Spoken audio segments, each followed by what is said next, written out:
Qual é esse texto de Gene Nunes que tu falou aí? Leitor. Eu li das colunas de Oi? analfabetos aqui no canal.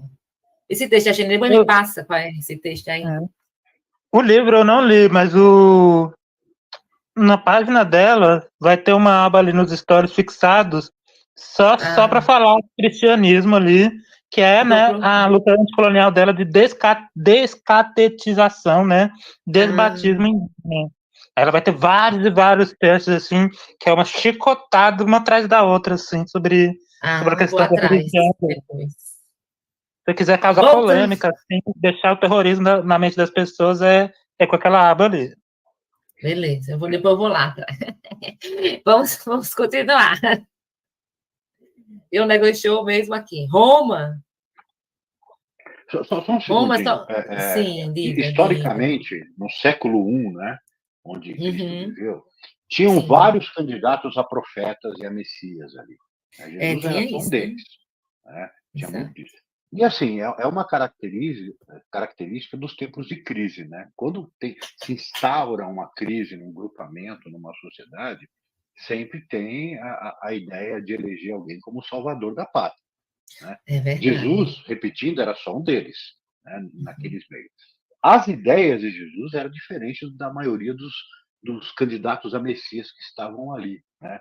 Era uma ideia mais comunitária, eram os proscritos da vida judaica eram trazidos à cena social, que nem cobrador de imposto, adúlteras, pagãos, né, samaritanos, eram todos trazidos como coprotagonistas da construção do tal reino de Deus ali, né?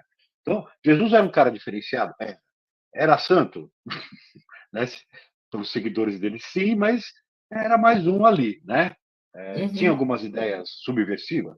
Tinha, mas também era alguém do seu próprio tempo, né?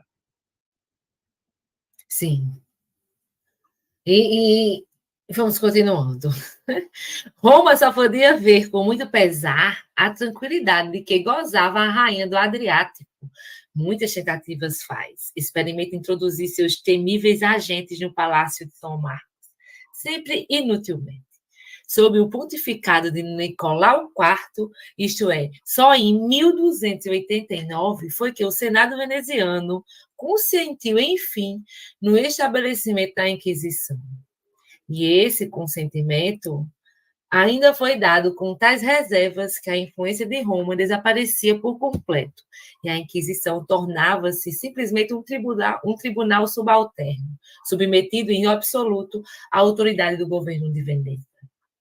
Se nesse negócio o triunfo do Papa foi completo, colocou-se ele com a esperança de que a desconfiada susceptibilidade dos venezianos tornar-se-ia mais doce, e que estes deixariam qualquer dia a Inquisição, a liberdade de que ele gozava por toda parte.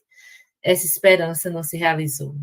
O governo veneziano não desmentiu a sua energia primeira, e longe de descrever na sua firmeza, nada mais fez do que corroborar os seus primeiros atos dos artigos adicionais, com os quais pouco a pouco se compunham os 39 famosos artigos que formavam o Código da Inquisição de Veneza. Pois bem, o México, no mundo moderno, constitui a mais brilhante exceção e o atestado mais alto de coragem e independência por amor à liberdade de consciência e protesto contra a reação da tirania clerical. Perdendo o seu poder religioso e confessional, perdendo seu prestígio, a Igreja serve-se de todos os aventureiros da política, revolucionários incendiários, ateus antirreligiosos, do gênero de Hitler e Mussolini, para tornar-se de novo, por detrás desses arlequins, sem caráter e sem consciência, a senhora de todo o orbe, dominando os povos e os estados pelo terror e pelo fanatismo sanguinário. Exatamente. Um adendo histórico, né? O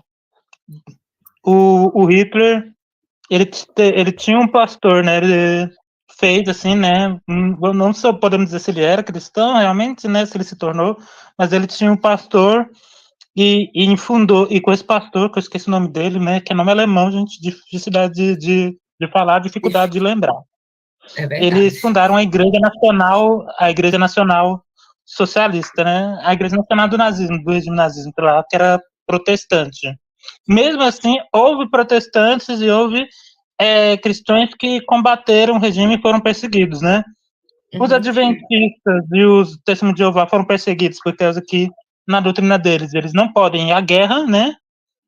E por isso que eles foram perseguidos. E outros por tentarem combater realmente o regime nazista. Tipo assim, não todo crente, mesmo que sempre um crente, mas nem todo crente estava ali nas bases do fascismo. Tanto é que a Marielle de Lacerda de Mello também tenta fazer essa separação, né? Mas que o negócio é difícil, né, pra gente. É difícil. Deixa eu fazer uma caso pergunta. é exatamente ao contrário do que os próprios cristãos falam, né? Ou seja, o cristianismo ele tem esse viés e tem exceções de cristãos individualmente que são contra. Eles invertem isso, eles falam, não, esse não é o verdadeiro cristianismo, né? Ou seja, eles transformam a exceção em regra para poder ficar de boa, né? Deixa eu fazer uma pergunta. Aí, nesse contexto que a Maria de Lacerda escreveu esse livro, estava rolando no México uma revolução, era a época dos zapatistas, né, se eu não me engano, mas aí não era também a época da... Não é zapatista, Zapata. Os zapatistas se influenciam no legado de Zapata, ele surgiu nos anos 90. Entendi. Mas aí nessa época não era a época da Makhnovitina também, ou não? Esse livro. A Makhnovitina foi no período da Revolução de Outubro. Aí. Tá. Já depois da primeira década. Entendi. É porque aí esse livro é um pouco mais para frente, né? Porque ela já está falando de Hitler e Mussolini, né? Mais para frente. Ele está vivendo a ascensão de Hitler e Mussolini, né? Entendi. Entre a Primeira e a Segunda Guerra aí também, né? Por causa que também tem os efeitos desse aí. Tem movimentos de vanguarda que estão surgindo também. Lembrando, no México é a luta pela reforma agrária dos indígenas ali, apoiada pelos anarquistas e influenciada pelos anarquistas Flores Magón. O magonismo. O magonismo, exatamente. Aí, deixa eu voltar aqui. Vamos me parando, que eu nem sei mais onde é que eu estou. Por isso, aqui, né? Por isso, hoje é mais perigoso o clero escondido por trás dos nacionalismos militares de após-guerra, mais perigoso porque pressente o desastre de seu desprestígio e a bancarrota do sistema. E pela sua elasticidade assombrosa, pela sua espantosa capacidade de dissimulação, pela adaptação constante, pela fantástica perseverança na espera das oportunidades, pela essência autoritária mascarada de humanidade, pelo tato psicológico,